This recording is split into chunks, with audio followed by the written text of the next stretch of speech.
Hiljada gledalaca na stadionu Dinama u Bukureštu, fudbaleri Skopskog Vardara pružili su vrlo dobru igru. Već u prvih pola sata prvog poluvremena po šansama mogli su da obezbijede plasman u drugo kolo. Prvi gol skopski tim postigao je iz ove akcije. Zdravkov je poslužio Ringova, a ovaj je sam pošao od sredine igrališta. Moraru nije imao šta više da radi nego da krene u susret, a lukavi Ringov je proslijedio loptu u mrežu. Rumuni su izjednačili u 28. minutu prvog poluvremena. Strijelac Rednik, pored Uroševića, zahvatio loptu i neodbranjivim udarcem savladao Groševa.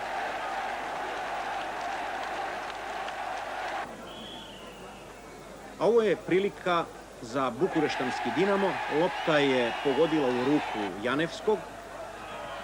Sa 11 metara Augustin 2:1. Naravno, bio je to veoma sumnjiv 11-terac. Rijetko bi koji sudija to dosudio, ali Valerij Butenko iz Sovjetskog saveza je odmah pokazao na bijelu tačku. 2:1, to je bio konačan rezultat utakmice. A evo sada kako je Vardar mogao prosto da razbije bukureštansku ekipu. Već u prvom minutu Pančev je imao 100% priliku. Još jednom Zdravkov i sve kao po najboljim fudbalskim receptima. Pančev u završnici neefikasan.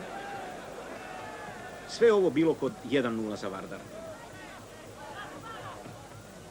A sada i Ringovce drži. Doduše felširana lopta. Zare je tukao, ovo je sada bila prilika za Dinamo.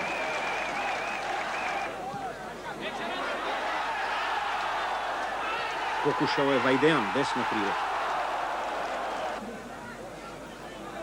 A sada još jednom Rednik u akciji, desni bek Rumuna.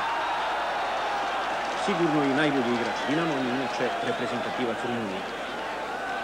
Bila je to dobra igra, gledalci su mogli da budu zadovoljni. U drugom poluvremenu Dinamo se pokazao u pravom svijetu. Šansa za Augustina. I još jedna prilika za desno krilo Vajdeana.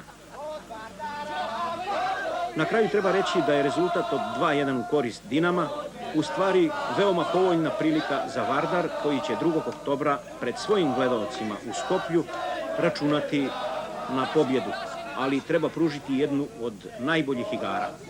Naravno, navijači Vardara su bili veoma zadovoljni, ali veća podrška će biti sigurno na gradskom stadionu u Skoplju.